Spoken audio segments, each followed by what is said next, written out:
Guys, so we've got the N20 block here that's been sleeved and doweled. So as you can see, we've got the liners that have been put in replacement of the Aliceal bores that these have, and we've got these dowel pins that have been pressed down, which gives the top of the cylinder, the open deck cylinder, some support so it can't walk around under high cylinder pressure. And at the moment this thing has a 10 stud or a 10 bolt head pattern. So you've got your 5 pairs along here. And what we're doing is we're replacing the head bolts for a stud. So as you can see, we've got the original 11mm head stud here and the 10mm head stud. So there's 6 11s through the center and a pair of 10s on the outside. And we're replacing that with an ARP stud, which is an 11mm from a Mitsubishi Evo engine. And they're exactly the same length as the bolt. But what we have to do is we've got to replace the 2 pairs of 10mm threads at the end of the block with an 11mm time cert, which is this little guy here. So we need to drill deep down into the block, and the thread ends up starting about here, and we've got to drill all the way down and insert that time cert to allow us to get the 11mm stud in. So we'll show you a little bit of that now, how it's done. And it's quite tricky work. If you get it wrong, you sort of have to throw the block away. So we'll concentrate and try and do one for you on camera and show you how it's processed. All right, we'll get Adrian to start on that now and we'll film it for you. You ready for this?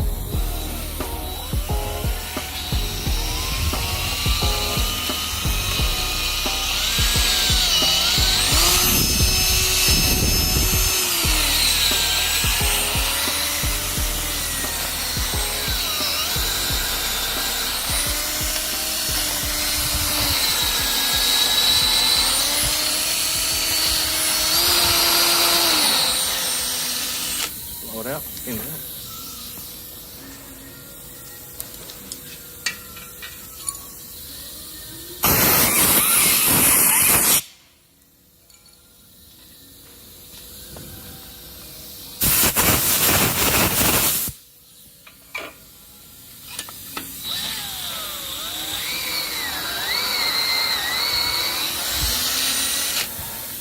That again.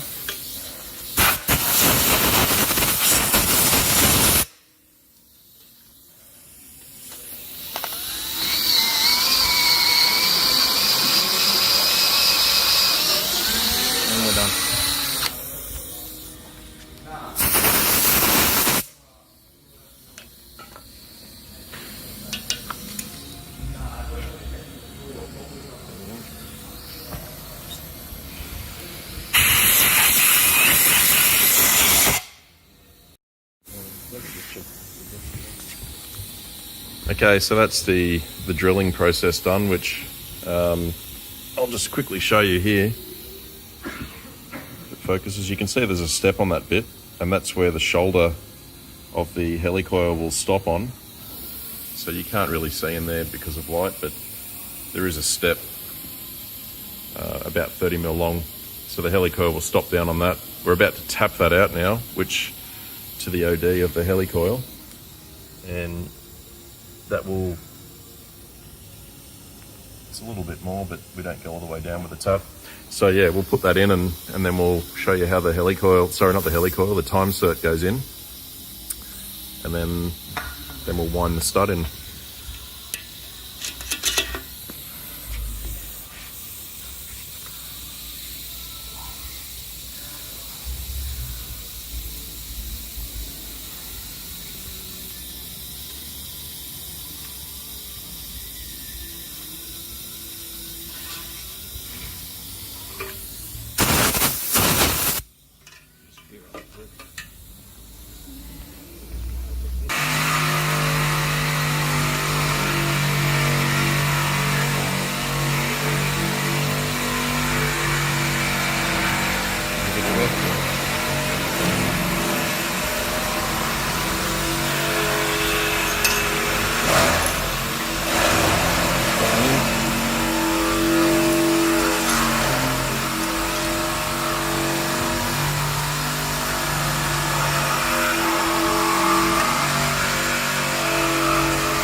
So that last bit there that gets tight is just pushing the last few threads out, which locks the time cert in with that Loctite, which hopefully allows it to never come out.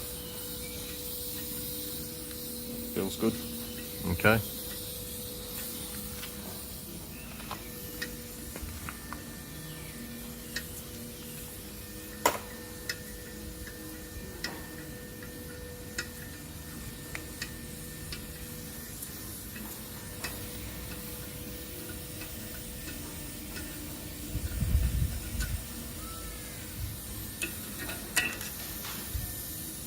Without the insert. Okay. Probably just give that a little blow off and put a bit of oil on it.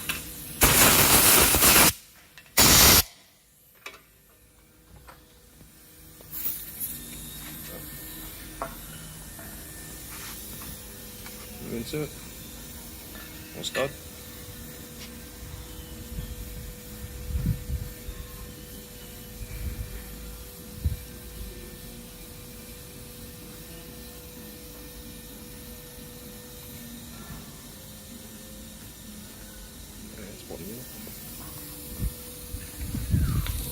That's it. So we got, this one's already been done.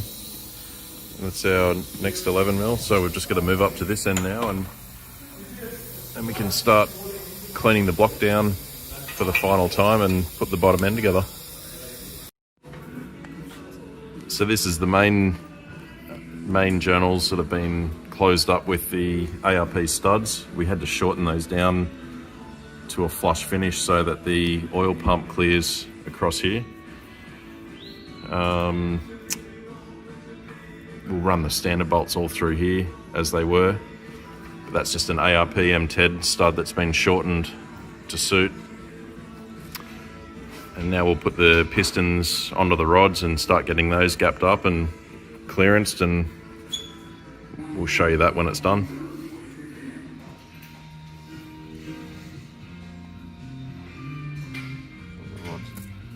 All in. No scratches, no marks.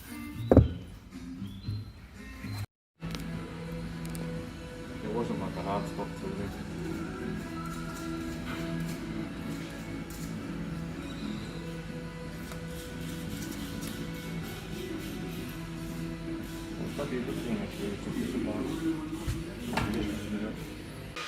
Okay, so we've got the studs all in here now, and we're just going to remove the girdle after putting some plastic gauge in here, and this will show us our clearances on the main bearings. We've gone over this a couple of times just to experiment with the correct torque settings and with ARP versus factory, and make sure that we get the best nominal setup.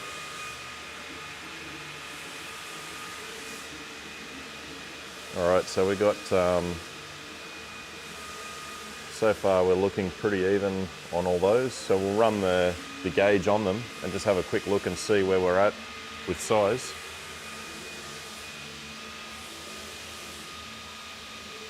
So we're sitting between 1.5 and 2 thou. So we're probably about 1.75 thou, which is, I would say, pretty well spot on for what we want out of this. A little bit of extra clearance is good. It just gives us a bit more opportunity for oil pressure on startup and being able to have a bit more tolerance on bearings that generally wear fairly prematurely on a BMW engine. So I guess we can put this back on and torque it up. While we're in here though, I'll just quickly point the camera down and you can see some notches that have been made there for the bigger rods that have gone in this thing. They're wider. So we've had to clearance the bottoms of the cylinders on one side. And we've gone about 20 mil up the bore as well, so a fairly significant amount of clearancing needs to be done to fit these in. So I'll go ahead and put this back together and we'll flip it over, and we'll show you what the top looks like with the pistons in and everything done. So there's enough space in the crank to roll it. Anyway, oh yeah. So I lift it away and then blast it between it.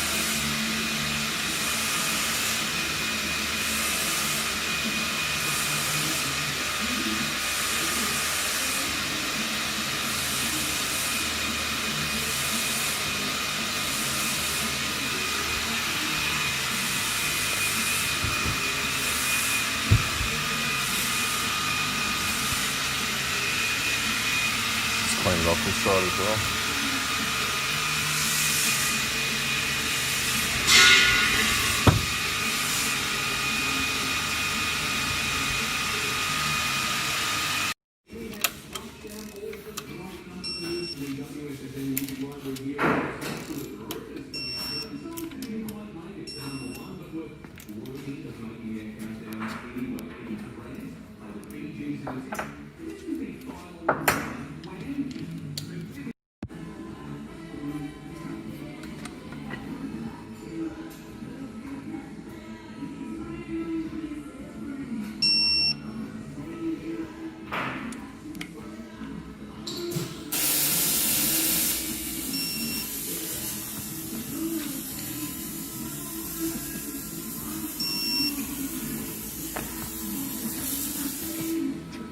Alright, so that's all torqued up now, and I think we went to about 65, 66 foot-pound, which is about 80 odd Newton meters. 90 Newton meters. And we've torqued up all the small ones around the side there. They're all 22 foot-pound, Newton meters. Yeah, so... Rod bolts were 45 foot-pound. 45 foot-pound on the rod bolts, and as per the ARP specs. 0017 and 0015. Alright, so we've got 1.5 thou clearance on all the rods, which are good.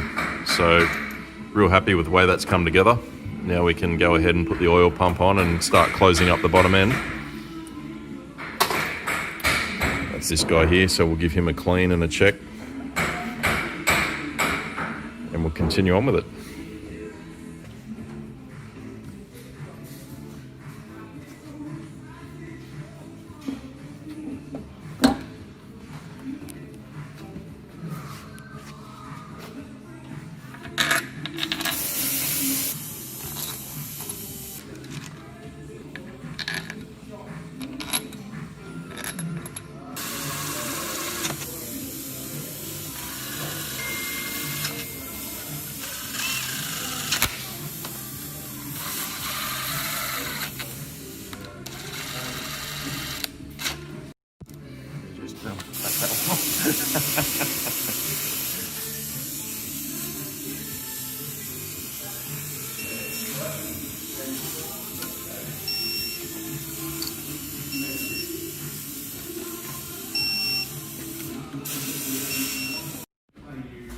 This is our N20 head that we've taken off the engine, and we had some cracking around the spark plug holes to the seat, which is because of this machine surface is quite high here.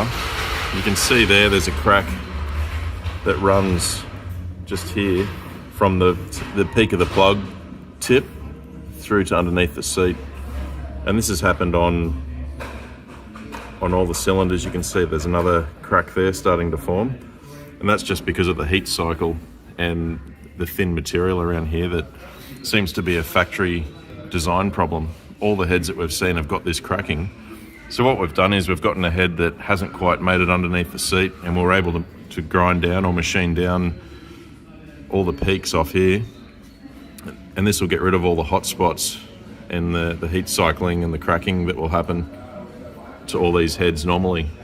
So hopefully that'll rectify this problem, but we'll have to put a spacer under the plug so that it doesn't poke through as far, or find a slightly shorter plug. As you can see here, it finishes on that peak, but on this one there'd be a couple of runs of thread showing, so we still need to look at that. But we're about to put this head on the engine today and get it all closed up, which is sitting just over here.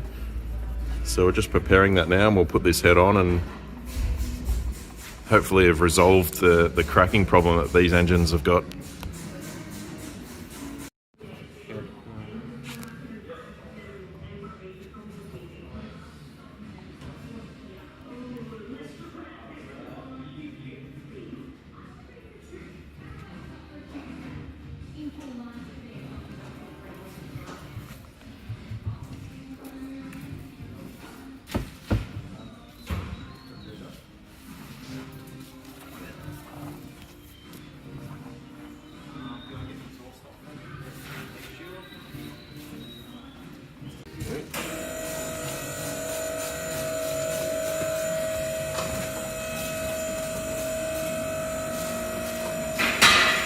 towards me slightly.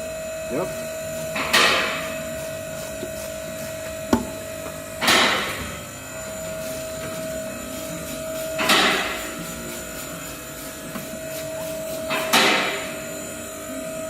Gap on this side more. Gap there, my gap is good as well. Thank you. No worries.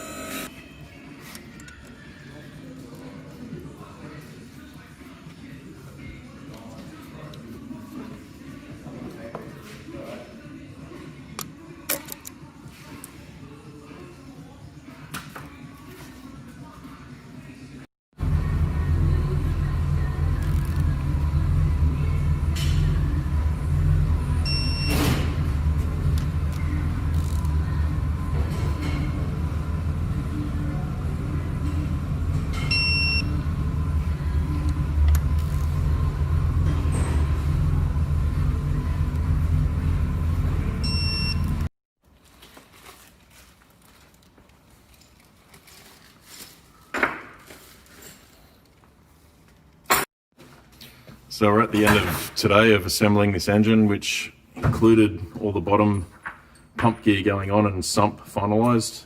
We've put the flex plate on so we could time it to the crank to top dead center using the locking pin.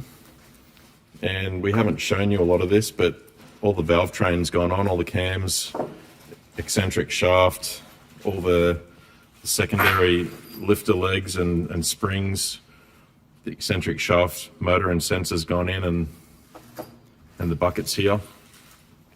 All the new timing chain guides have gone on and chain. We've torqued up the adjustable cam hubs or the Vanos hubs. Just finalizing a few of the bits of hardware around this thing, and then we'll close it up with a rocker cover and start dressing it with all the ancillaries and wiring loom. So it's been a bit of a job putting it together. Just making sure everything's 100%. There's a lot of tricky moving parts in the top of this thing, and the timing's crucial. So hopefully we've got that right, and we'll be on track for firing this thing up this week and starting to run it in.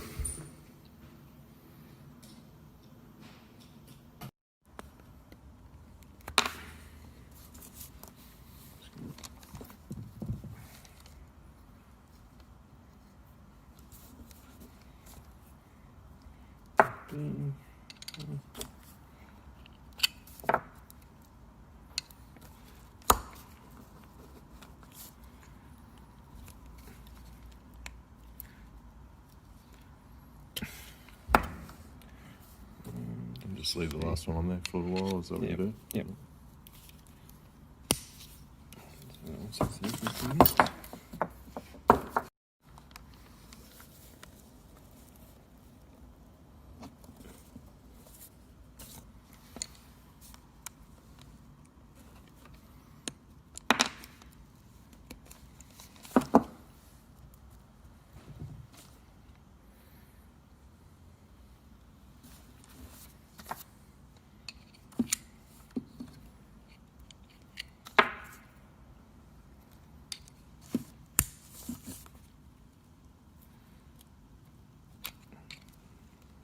Sitting there for a minute.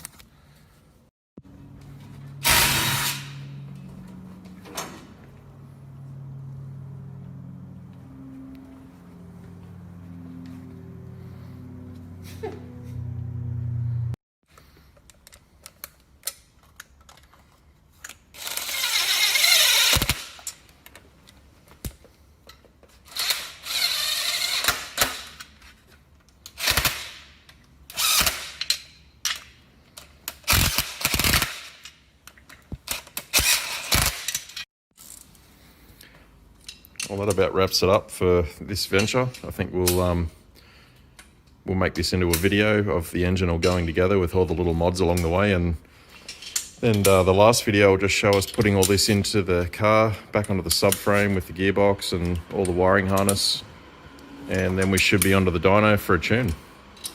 Anyway guys, we'll see you next time, and thanks for watching on this F30 N20 build. Hope you guys have gotten something out of it and can enjoy your engine and car the same way that we have. Cheers.